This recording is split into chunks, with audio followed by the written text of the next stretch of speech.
Hello there, welcome back. Today I'm talking about Amicus films. Slaughter did a video about portmanteau films, like horror portmanteau films, a few weeks ago. Since then I've been watching lots of those portmanteau films, so I thought I might as well use what I've been watching to make a video because it's like, I've been obsessed with watching them. So thanks Ronan, that's what I've been doing for a few weeks. So I'm focusing on Amicus. I'm not covering. It has to have been produced by Milton Subotsky, who was the producer, the person who made all these films. So I'll cover a couple of films that he was involved with beyond Amicus. There's also a few films of Amicus Productions that I haven't seen recently that I'm not going to cover, that I'll cover later in another video, like Asylum, The House of Dread Blood, and From Beyond the Grave. These three films are getting releases in Blu-ray soon. Like there was limited edition releases on in Britain this year that I didn't buy. They're too expensive, and it's like the films aren't worth that price. I'd rather just buy the normal standard edition and get the films. I don't need all the bells and whistles, so I'll catch them when they come out. I just don't want to spend that money on them. There's other films I'd rather spend money on. So I'll cover them later. But I've seen well enough to actually do a video on though, because I've seen a lot. Amicus started before the Amicus films. The first one they did was called City of the Dead or Horror Hotel. This was before they were Amicus. This is black and white. Started Christopher Lee, and it was basically Milton Subotsky with his American producer who provided the finance. One producer provided the finance. Subotsky did the films. And it was mainly through Columbia and other parties. I started Columbia, then it moved to other funding, but it was a partnership where Subotsky was the artistic person and the other guy was the financier. Then they'd hire a director, and the director would do what Subotsky said. So City of the Dead is bloody awful. I will have released a Blu-ray of it. I went into it hoping for the best because I was like, it's Christopher Lee start, and I thought, okay, this looks interesting. The idea of this woman going to this town that's a village which is way outside the any community. She's going there to investigate witchcraft, and through the ages, Christopher Lee, who's our mentor and our tutor, has told her this place she should go there and learn from them all about witchcraft, and so she could do her thesis on it. Turns out everything's dodgy. Christopher Lee's a bad guy. What a shocky. She gets sacrificed for some witchcraft thing. Her brother, who doesn't believe in witchcraft, has to go and investigate with this other woman. Shit hits the fan. Lots of people are killed. The brother escapes at the end. Film over. It's boring. It's a psycho rip-off. It's a psycho kind of story where the heroine dies halfway through. But I think it was made before Psycho even, this one, but it wasn't set up well enough that you killed the person who was going to get killed, and it wasn't set up as a story very interesting, and it was pretty boring, and it really had problems stretching to like 80 minutes running time. There wasn't enough story there. It was like a story that would have been in an anthology movie later on, about half an hour, and that would have been much better. They just didn't know how to stretch this story out to feature length, which has become a problem for them as it went on. Like they were better at the actual anthology films rather than the full length films. So that was the first one they did, City of the Dead. Then they formed Amicus. There's plenty of films like The Deadly Bees I'm not going to cover that were like full length films that didn't do very well, or they were such low budget, they probably made their money back, but they weren't hits or anything. They were just like B-movie fillers for like a second half of a double bill or something. They did plenty of those. They're not really worth talking about. No one remembers them. No one ever watches them. It's like they're only brought up as camp classics. They're not really. These weren't very good at feature length films. There's only one feature length film they did that was good. So Subotsky was a big fan of the anthology movie. He loved Dead of Night, so he ended up getting his partner interested in doing an anthology film, which was Dr. Terror's House of Horrors. That was the first anthology film he did. This is one of the better ones, but not the best one, but it's one of the better ones though. Finney Francis came in and directed it, and he was like, in fact, really, he was the best director they had for these films. He understood these films better than anyone else. And he had the right balance of understanding that they were campy and they were a bit tatty. And whenever he had a bad story, he would actually just use it as a way to actually amuse himself and have some fun visuals. You know, a bad script wouldn't cause him problems the way it would with other directors, because he was a DP before that, and he could actually create visuals that, even if they didn't work as scary, they'd work as amusing. So he managed to understand these were tatty films, and even if he wasn't really into them, he could amuse himself and amuse the audience by having a sense of humour about it. And that would really work, because he brought humour to these films in a way that I think Subotsky never quite got. Subotsky, I think, was much more serious, and he thought he was making something better than he actually was. These were like tact. The Hammer films were what he aspired to for success. He didn't want to make Hammer films, he wanted to have the success of Hammer films. The Hammer films were classier movies, actually. Hammer films had more ambitions. Yeah, they were B movies, but they had ambition, they had atmosphere, they had directors like Terence Fisher who took this stuff seriously enough, and they were almost like desserts. I mean, you had serious films that were, of course, serious films, like European directors like Antonioni, who were making meals of films. They were making great, serious films. Hammer films are more like desserts. They're silly, they're sweet, they're bad for you in some ways, but they're wonderful and they're enjoyable. The Amicus were like the tact. They were like the crackers at the end of the day or something, or end of a meal. You know what I mean? At Christmas, pull the cracker. That's what Amicus films were. And that's not a slight, that's just what they were. And they were fun for that. And when they worked, they really worked for that. But they're not memorable deep films. They're tacky, they're tact, they're fun. So Dr. Terror House of Horrors understood that. I mean, Peter Cushing was the guy who, they used all the characters were stuck in a location, and either they would tell a story or someone would tell them the story of their deaths. In this case, it's Peter Cushing as Dr. Terror.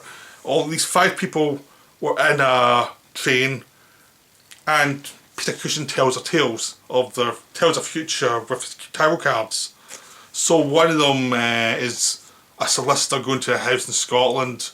It turns out the house has a werewolf. It turns out the whole thing's a revenge against his family in the past. That's a really wonderful one. It's very cliched, but it's enjoyable the way they did it. There's another one where the Christopher Lee one was terrific, where he's this snobby art critic who criticises Michael Gough as the artist. It becomes this revenge between both of them as Michael Gough sets him up as a joke to show how this critic doesn't understand art. That drives him mad, and Michael Gough starts torturing him. Then he kills Michael Gough, and he's getting followed with this hand, or the artist's hand. Michael Gough loses his hand, and then the hand starts following Christopher Lee and torturing him. That's wonderful, both for the killer hand and these 2 actors who are good actors just hamming it up and torturing each other, and just out of pure spite. It's wonderful. It's the best part of the film.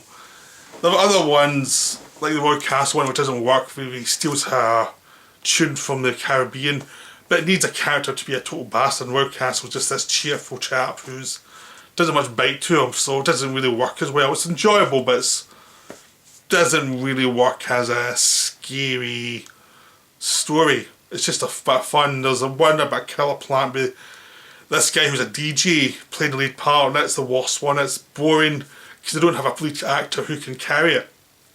And that's the thing about these anthologies. A lot of times there's gimmick cast, and you get a bad episode every so often. The final episode is a young Donald Sutherland with vampires, which is just a joke one. It was just a joke idea about a guy who thinks he's married a vampire. And it turns out there's more than one vampire in his town. It's really silly, but it's really enjoyable. Kind of like the first story where with the werewolf. It's really silly, but it works for what it is. It's just about tat, so you just enjoy it. So Dr. Terror's fun. It turns out Dr. Terror's death, and he's bringing him to her death. It's a really good start to these anthology movies. Really, everyone's having some fun. Even the bad stories aren't that bad, so they've enjoyed what we watch. And because each story's pretty fast, you have enjoyment with it. You're going along with the film. Then we made The Skull, which is their only good feature-length film. Finney Francis came back and did this one. Peter Cushing stars in it. It's a guy who gets sold the skull of the Marquis de Sade by this sort of dodgy dealer who stole it from Christopher Lee. Now, Christopher Lee doesn't want it back. Like he's a collector who collects all these rare objects of supernatural. So does Peter Cushing. They're rivals, but they're friendly rivals. They respect each other. And this guy stole the skull from Christopher Lee. It turns out Christopher Lee wanted rid of it anyway, and he does not want it back. And Peter Cushing gets the skull, and turns out the skull is cursed because de Sade's skull. It's really silly, but it's really enjoyable. Finney Francis directed it, and he understands he's dealing with a really stupid idea, but he has fun because he's a good cameraman who can do weird visuals. Nothing scary, but he has good actors who are enjoying themselves. Everyone has nice scenes with each other. It's very enjoyable, and it really works for us for what it is. It's like 80 minutes long. It's just a fun movie. Made by people who know what they're doing. They know they're doing something silly. But it's kind of like what Sam Raimi would do in the 80s, where he's taking something silly, but you see the joy of the silliness coming through the camera work and through the atmosphere. So you can have fun with it. I mean, it's not as good as the Evil Dead or Evil Dead 2, but it's enjoyable, it's silly, it's... Peter Cushing quietly hamming up as this guy who's a bit too obsessive, and he's over and over his head. You've got a kind of art dealer who's really dodgy, who deserves what he gets, but you're having fun watching him get what he deserves. Christopher Lee plays it a bit more safe than everyone else, but that's what's needed for his part. It's wonderfully enjoyable. I'd happily watch Skull anytime. It's just so much fun. Then there was I've got my notes here because there's so many of these films. Amicus also did the Doctor Who films with Peter Cushing. They were not as good as the original Doctor Who stories the BBC did, because they were in black and white, Bill Hartnell. These are in colour, but the colour looks great, especially on Blu-ray. They're very enjoyable, especially the second one, Daleks Invasion of Earth. It's really enjoyable, it's really well done. It's more of a kiddie film than the original Doctor Who's, as were shown on TV, but they're very enjoyable. Again, I'd happily watch these ones. They're not great, and but they're enjoyable. But they don't feel like Amicus films, like the rest of Amicus films. Like, I always think Amicus films, full-length films, as horror films. These are like sci-fi, silly sci-fi. So even though they're full-length, I don't really count them as Amicus, full-on Amicus films. They were the side ones. They'd eventually go on and do like At the Earth's Core, Peter Cushing, and the people who take time forgot. These are almost a different genre of films they did that actually make my suggestion that they've never made any good full-length films look silly, but they don't feel the same as the rest of those films they made. It's almost like they did have a department making these, and they weren't that. They couldn't be described as great films on their own. They were pap, they were tat, but they were really enjoyable. They're stuff you watch as a kid a lot. Then you watch them as an adult, you think they're not very good, but I still really enjoy them. They're really cheap, tacky looking, but I still really enjoy them. So I'm kind of right that Skull's the only really good one, but I'm kind of wrong in that there are other films with entertainment value. So they did those films. Then they did Asylum, His Drip Blood, which I'll get to eventually when I see them again. They also did The Beast That Must Die, which is something Solitary Road had talked about a lot. That is a film he loves. Peter Cushing's in it. It's a wonderful film. It's really silly. I adore it as well. I want a Blu-ray of this one. I'm looking forward to seeing this one in Blu-ray eventually, but even in DVD it's still fun. So they did stuff like that, but they always come back to the anthology films. That was their mainstay, that was the thing that brought the money in. So in the 70s they had the Tales from the Crypt and the Vault of Horror. But actually I missed one out. Torture Garden came before that. Torture Garden was financed from America a bit more. So they had American stars like Jack Palance and Burgess Meredith. Burgess Meredith played the guy who ran Torture Garden, which is this place. This like spooky place in the circus where you go and it's all these tricks of this, they call it Torture Garden, all these just little tricks. Then he's saying to them, don't you see some real horror? Behind there there's some real horror if you dare. So these 5 people go in, so it includes Michael Ripper and Jack Palance, and they all go in, Ian Henry, they all go in, and then and there's this woman who's sitting there who can tell them their futures, and they're all terrible futures. And she tells, as Burgess Meredith through her tells them these stories of their future, of how they're going to die. So you fuck Ian Henry, he goes to visit a relative who's dying, and the man dies from dodgy circumstances, and Ian Henry starts to get haunted by the thought of the death, and also of this cat that seems to be the personification of this monster that's stalking him and making him do crazy things, and everyone just thinks he's going crazy. And he finds his money, he seems to always get this money every time he kills somebody, and he never remembers doing it, but he wakes up having done it. So he's always haunted by this creature that's giving him money for doing stuff he doesn't want to do, but he needs the money because he's in debt. And it's this dodgy guy who thinks he's going to inherit this money, but he inherits something much worse. And it's wonderful. The lead character's horrible. There's no sympathy for him. But the more it goes on, the more you think, this guy's in real trouble now. This guy's really messed up. It's a wonderful film. Finney Francis directed again. This sequence is the best sequence in the film. It's really enjoyable. It works on its own as well as part of our film. Then we go next to a story about an actress, an ambitious actress who is wanting fame, and the consequence of fame is almost like you have become a robot who never ages, who's always this figure seen, and she end up becoming this robot, this living doll. It's a silly idea, but it's also a joke about fame and how the price of fame is almost become this object for people rather than a living person on your own. Robert Bloch wrote these stories and he does a really good, fun job of them. That's an enjoyable one. It's not the best one compared to the one with the cat. This is kind of weaker, but it's still really enjoyable. The next one's the silliest one about this haunted piano.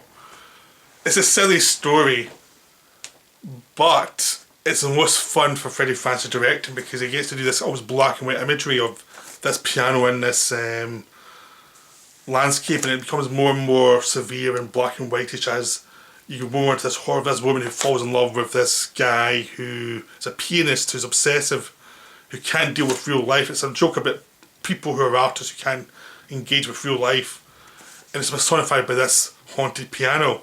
Really silly but really enjoyable. It's as tacky as Amicus could ever get, but it's also one of the most fun ones because it's so daft.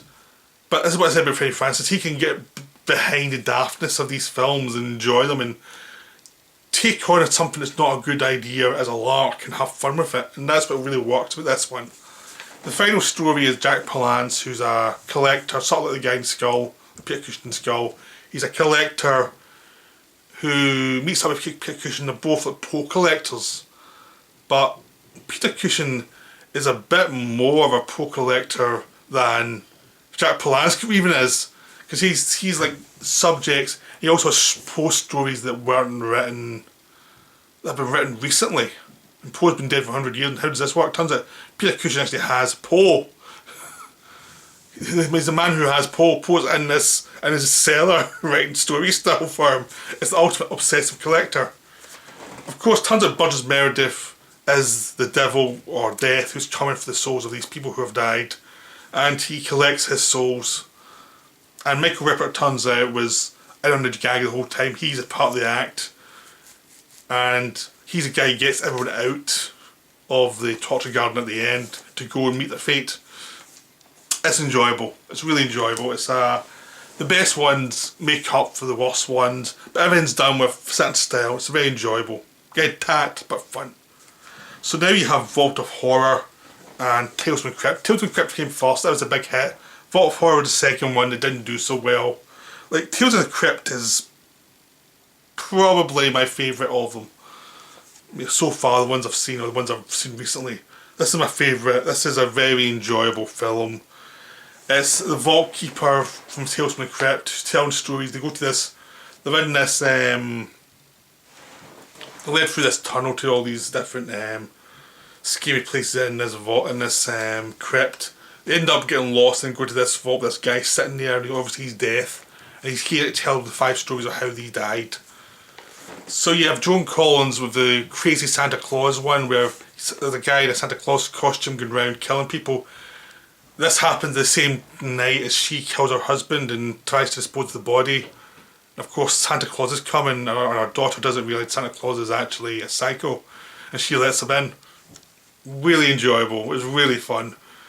Really tongue-in-cheek. You tell again, the Finney Francis directed this one. You can tell that he's having a lot of fun with this. It's very enjoyable. It's a wonderful film. I really had a lot of fun with it. Then there is I'm trying to remember all these, because trying to remember all these stories is kind of hard because they're so individual. You have a guy he's leaving his wife for a younger mistress. They get in a crash, and when he gets up, people are terrified of him and run away from him. He ends up going to his family home, turns out his wife has remarried, she's happy. Then he goes to his mistress who's blind, but then he looks in the mirror and sees why everyone's terrified of him. It's because he's a zombie. He died a year ago. Wonderful film, nice atmospheric. I really enjoyed this one. It's really well done. Then you have one with, which is probably the best one, but they're all good. There's Peter Cushing plays this kind guy who is nice to kids, nice to people, but he's a poor guy in a rich estate, and his house makes every other house look tatty because it's so poor and every house is so rich that this spoiled man and the spoiled son want rid of him, want him out, and they can sell the house and demolish the house and build something else good. Looks good. He won't leave because his family lived there, his wife lived there, his wife's now dead. And they end up driving this guy to suicide by making him look like a sex pest to children, having all his dogs taken away. They drive him to suicide. Of course, a year later he comes back and gets the son and rips his heart out. It's wonderful. Peter Cushing is so likeable as a lead, but when he gets revenge on this guy who made his life hell, it's really satisfying. It's wonderful. Then we also have I'm trying to remember all of these. These are all good ones. I've forgotten one, which will probably taunt me, but the final one is brilliant. The final one does this military guy who comes to this home for the blind, these people who are blind, who are ex-military, and he's to run the home, but he starves them all and takes away all the blankets and basically tortures them. They get revenge. He's got a dog who he spoils rotten, and he ends up trapped in the basement with his dog who's been starved to death, and all these razors in this very close corridor that you can't get through unless you go really careful, and you can chase by a dog down this corridor. It's wonderful. It's really dark humour. It's great. It's the most wonderful one. Apart from Peter Cushing one, it's all the stories in this in Tales from the Crypt are great. The end's great. Everything works. Wonderfully done. I highly recommend Tales from the Crypt. It's the best one. So Vault of Horror followed. Vault of Horror was because Tales of the Crypt was a big hit, Vault of Horror followed the same formula, but it wasn't as good. It's actually the weakest of all of these films in a lot of ways. It's these 5 guys who are in this lift, who takes them down to this vault, to the bottom of this modern building, And as they wait, they tell each other stories of dreams they've had. And it all shows their demise. Like one of them tells of, Daniel Massey tells of how he went to kill his sister because she inherited money. And it turns out this place she lives, she's a very vampire.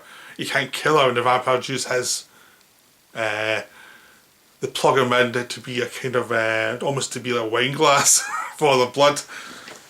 That's a fun one. The final one with Tom Baker is fun as well, where he's this artist who can draw, whatever he draws happens to people.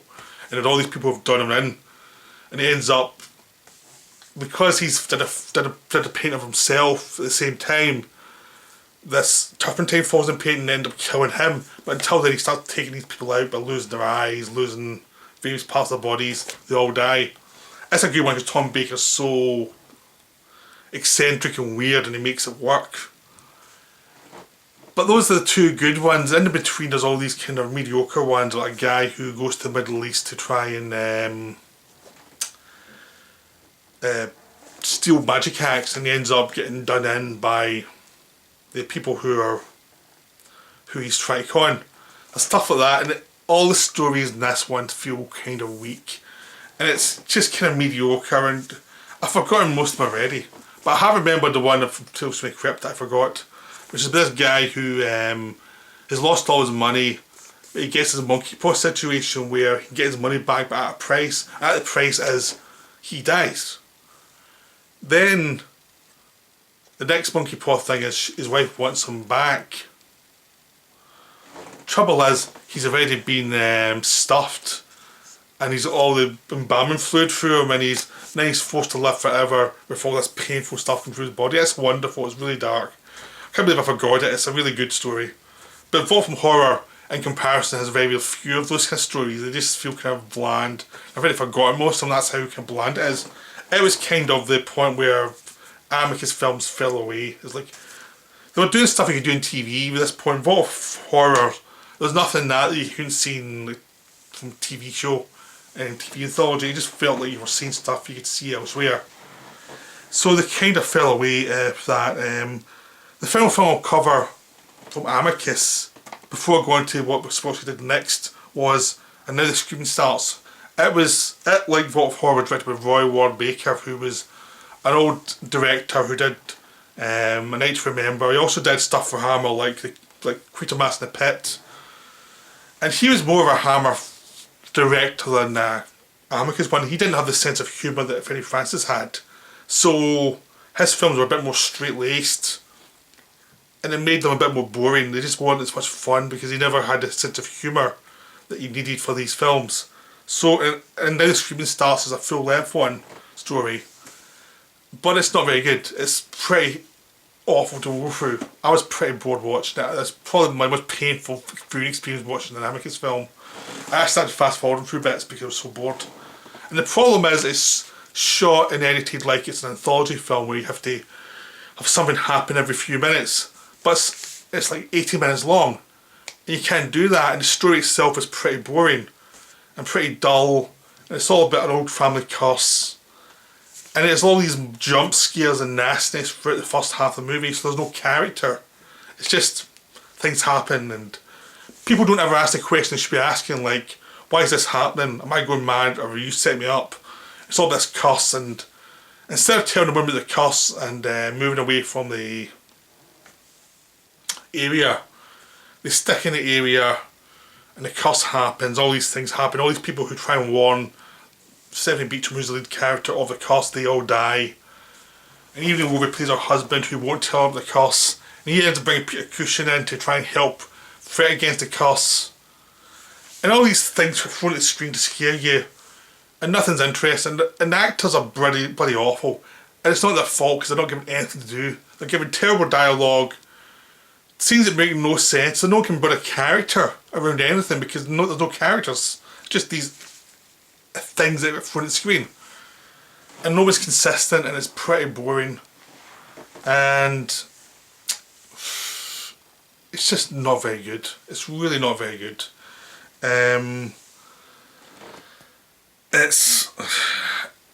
ending's quite fun. It's like a Rosemary's Baby twist of an ending where the baby's born with all the marks of the person cussing them.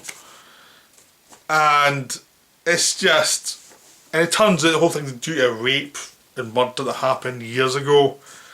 But it's pretty real because you see the rape and everything, and you don't need to see that. And it's just like, this should have been a half-hour anthology movie, but it's not. It's just tacky and horrible. So I don't recommend that one. That's just not fun.